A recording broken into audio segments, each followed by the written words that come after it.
This episode of Working in Music Sucks is brought to you by Plugin Alley's weekly recall newsletter. Get tips, tricks, updates on sales, and so much more weekly. You can find a link to sign up in the description of this episode wherever you're listening. Now, let's get to the show. Plugin Alley presents Working in Music Sucks, the show where we talk about what sucks about working in music so you don't have the same problems. I'm your host, John Maciel, and if you're a returning listener, we're glad to have you back. You can do us a favor and drop a like if you're watching on YouTube, or leave a positive review if you're listening on iTunes. We greatly appreciate it as it helps the podcast reach more people who will benefit from it. And if you're a brand new listener, we're so glad to have you here. And in today's episode, my friends, we're going to be talking about something that I don't want to say like the last episode where it's a pet peeve, but it's definitely something that I truly believe like there needs to be more discussion about it. And that is mixing books and audiobooks in general. And my first gripe with audiobooks really began when I first started many years ago. Well, it's not that long ago. I want to say like 15 years ago, 12 years ago. It's been a minute, all right? It's been a minute. Don't age me. I'll age myself. Well, anyways, so when I first got into audio, I got a Pro Tools Mbox 2, and it was Pro Tools 7.4, I believe, at the time. They had just released Elastic Audio. That's okay. I dated myself there, but that's how far back I go back. Now, when I got my Mbox and my copy of Pro Tools, I had no idea what I was doing. And at the time, there were a couple of books about how to use Pro Tools and like beginner mixing. I don't remember the names. And I don't even think they're still in publishing because they were like, how to use Pro Tools 7.4 like a pro. But I bought all these books at the time through, oh man, I'm gonna age myself again, through half.com, which is now owned by eBay. And basically it was like this cool website where you can get like textbooks and things for school for super cheap. It was great.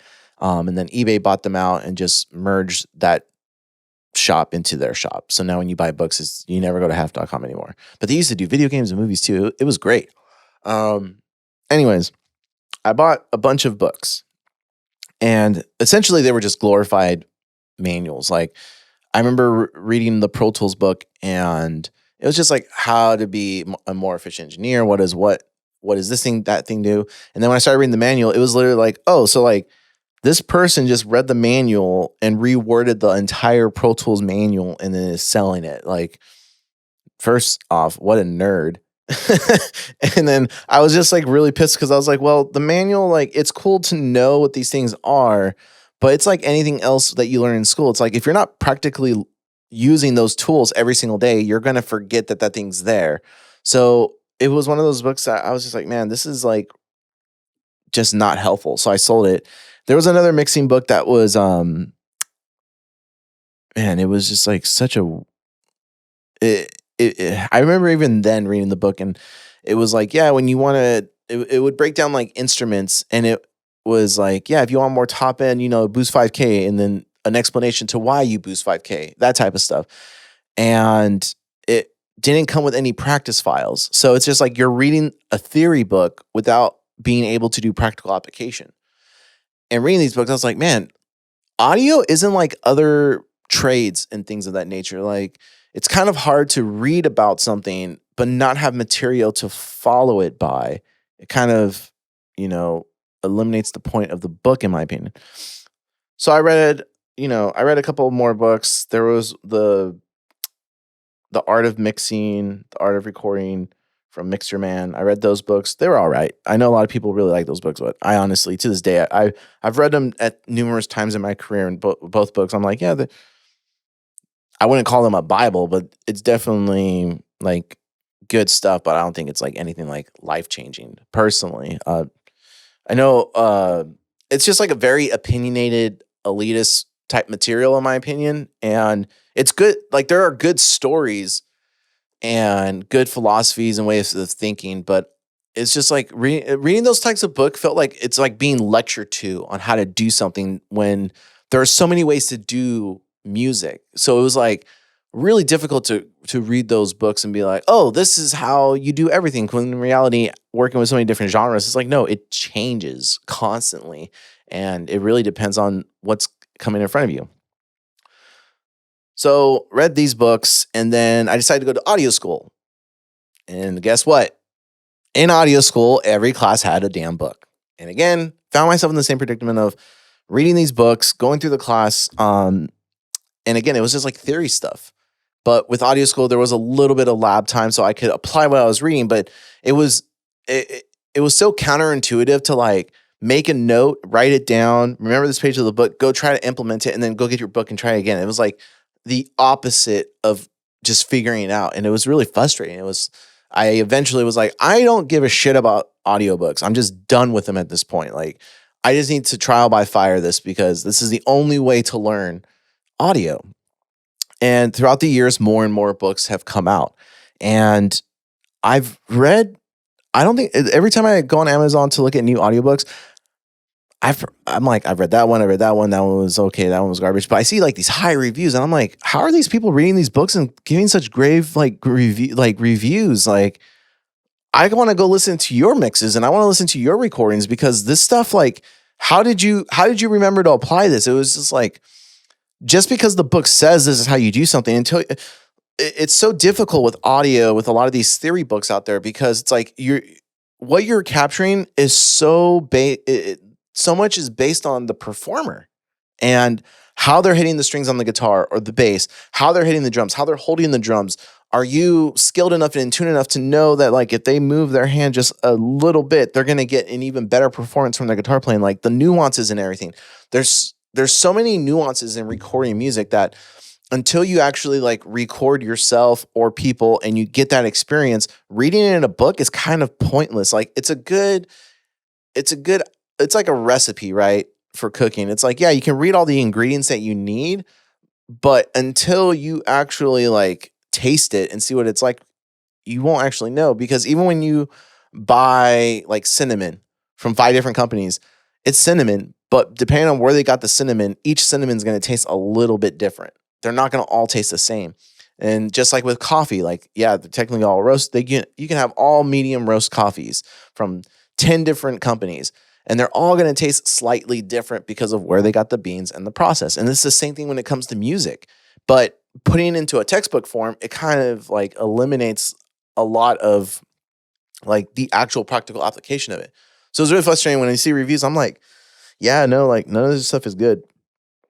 But I was never I was always intrigued by the idea of like, maybe a book could have the answer, like maybe someone could figure it out.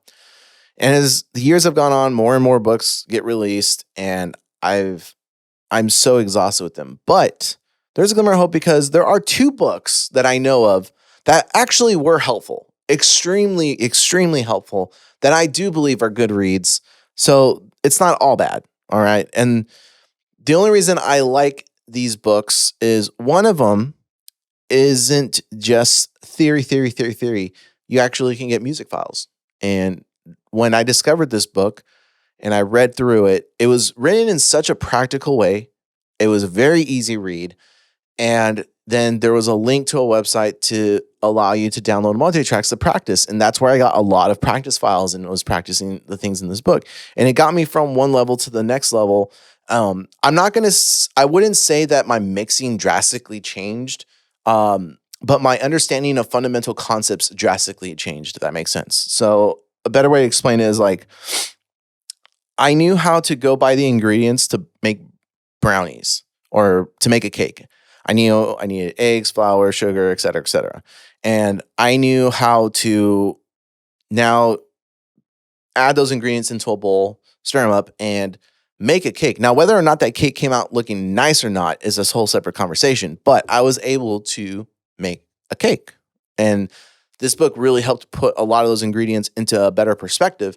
And the book is Mixing Secrets by Mike Sr. And the reason it was so easily written that I didn't know at the time was Mike had done something at Sound on Sound magazine, I believe, called Mix Rescue. Don't quote me on that, but I believe it was called Mix Rescue. And it was a series where people would submit their sessions to Sound on Sound magazine, and Mike Sr. would go, and I believe his name was Mike Sr. I could be mistaken. I should have double checked this before filming, but here we are. Anyways, Mike would receive the files and then would go through and like remix the song essentially and fix it and rescue it, and then make screenshots and notes of how the mix turned out, what they fixed, why he chose these certain things. And then I believe there's like a link on the website or in the magazine to go listen to the before and after, basically. And it was really like, oh my God, this is better than all the other books before, because everyone was just talking about from their files that they get, what they know. This person was writing about receiving files from people who needed the help, how he fixed certain issues, and then moving on.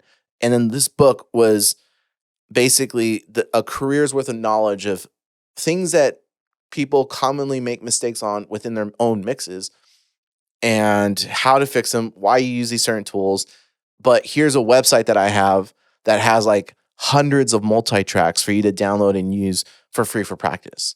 It was great. It was brilliant. And a lot of the tracks, not all of them are great, but they were all at it was a good jumping off point at the time, because there wasn't any other companies that were giving out, I would at the time call those quality multi-tracks. And when you're first starting out, a lot of people don't know how to cover songs. They don't know. They want to find people. They want to have new tracks.